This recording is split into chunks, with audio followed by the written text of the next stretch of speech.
Donc, on travaille actuellement, dans un premier temps, ce qui est connu, ce qui est su, je pense, c'est que Unimat, les rénovations sont débutées.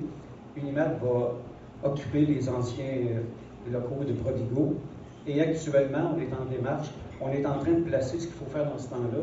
Placer les plus gros morceaux avant d'ajouter les petits morceaux.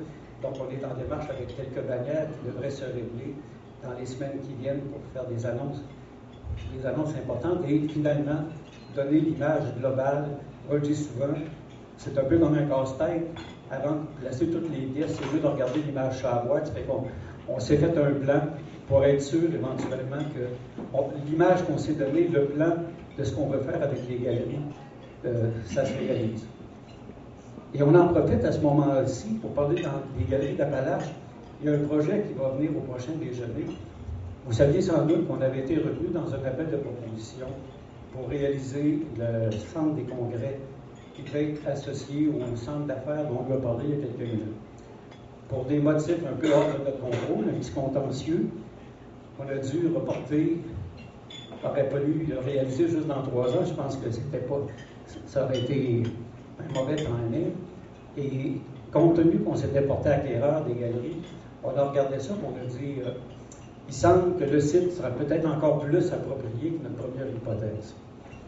Donc, même si l'appel d'offres de la ville n'est pas encore fait, on peut vous annoncer ce matin que nous autres, on a commencé à travailler avec nos professionnels pour voir comment on pourrait ajouter un hôtel 4 étoiles au bout de ça, au bout du Hart, avec un projet de centre de congrès qui s'est associé.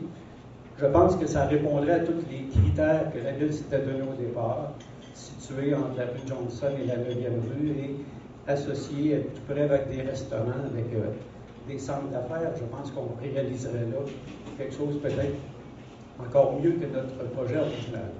Donc, on travaille là-dessus, on ne s'en cache pas. Bien sûr, il va y avoir un appel et que le meilleur gagne. Pour les prochains projets, c'est tous des projets, dans le fond, on est aussi beaucoup actifs au niveau résidentiel.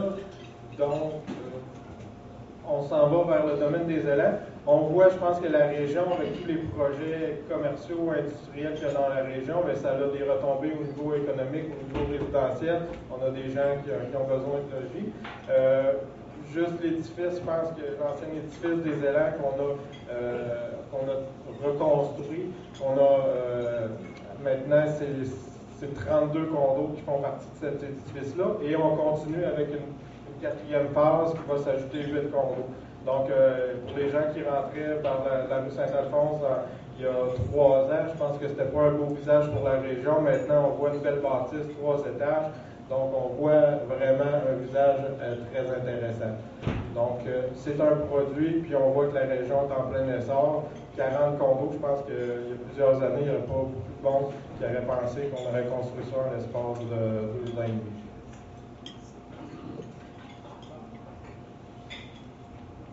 Manoir du Golfe, on a aussi travaillé sur un projet, on le voit dans plusieurs régions. On a maintenant les gens qui sont ici, les gens qui arrivent de l'extérieur, qui veulent se procurer des habitations avec fil enfoui. On n'a pas encore un gaz naturel dans ce secteur-là, mais on n'a rien à envier aux grandes régions, directement sur le bord du Golfe, soit des condos, des maisons de ville et des maisons, des bungalows. Je pense qu'on est rendu à peu près 45 habitations qui ont été construites aussi depuis 4 ans dans ce secteur-là.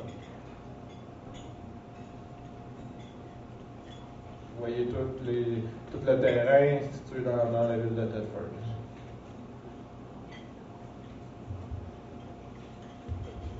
Juste revenir une petite minute sur le domaine des élans, peut-être bon aussi de prévoir, quand on a racheté ce terrain avec l'ancien édifice qui était au centre des écritures, on a fait lotir l'ensemble du terrain, le terrain qui se rendait jusqu'à la piste cyclable. Les gens, c'était un très très grand terrain. Et pour vous dire qu'actuellement, il y a une possibilité de 12 autres bâtisses, comme on vient de vous montrer ce matin. Et aussitôt, si la ville de Thetford est prête à me suivre pour faire la rue, parce que voyez-vous, Et dans la phase 4, actuellement, même si on n'a pas tout à fait terminé les travaux, il y en a 6 sur 8 qui sont réglés.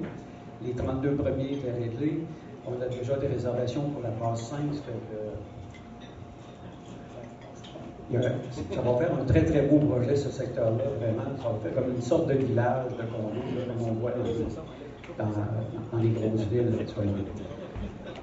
Projet récréo-touristique Saint-Jean-de-Leboeuf. Monsieur le préfet de l'MRC m'a demandé de ne pas oublier ça. Il y a 4 ans, quelque chose comme ça, Justin, on a commencé à travailler un projet fort intéressant. Et pour des motifs, on est arrivé juste dans le temps où le ministère de l'Environnement était devenu, comment dirais-je, omniprésent, les grands décideurs. Et donc, on a vécu quelques petites jambettes. Ce qui fait que depuis 4 ans, c'est un projet récréo-touristique où il y aurait une construction d'une vingtaine de chalets sur le bord de la rivière Osgood. Voilà, Osgood, c'est le voyez. Sur la rivière Boilard, donc, vous avez un peu on avait fait le projet d'implantation, quelque chose de fort intéressant. Depuis, il y a eu une petite piste cyclable, une piste pédestre là, sur le bord de la rivière. Et semble-t-il, on serait tout près de pouvoir. Il y a déjà des travaux de fait, début de la rue, etc. Là. Donc, on pense que ça pourrait être quelque chose de drôlement intéressant là-dessus. Fait qu'on on est préparé. Il s'agit juste d'avoir les dernières signatures du ministère de l'Environnement pour se lancer dans ce projet-là. Quand je vous dis que la Société Fidélité a une vision régionale, encore une preuve, à Cannersville, on a eu une entente il y a à peu près depuis 1 an, on travaille pour un quartier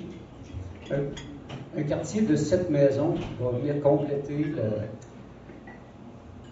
caractère patrimonial de ce beau village.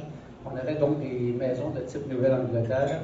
Et là aussi, le tracé de la rue est fait, le lotissement est fait. Et on en est, justement en réunion avec M. le maire et l'après-midi à directeur général, on en est là, dans les dernières démarches où le règlement d'emprunt va être présenté, puis il reste quelques petits documents présentés au ministère de l'Environnement aussi pour être en mesure de débuter ce projet-là. Donc, pour le moment, je pense que ça fait le tour des projets de Société Fidélité dans lesquels on est en marche. On est ouvert à toute opportunité, ceux qui ont décidé du côté immobilier. Nous autres, notre domaine, c'est l'immobilier. Donc, on est à l'affût et on est, comme vous pouvez le voir, on croit dans la région. Je pense que, comme disent les Beaucerons, les bottines suivent les babines parce que comme on croit vraiment au développement, au dynamisme de notre région actuellement, on investit et on est prêt à participer avec vous autres au développement de cette belle région.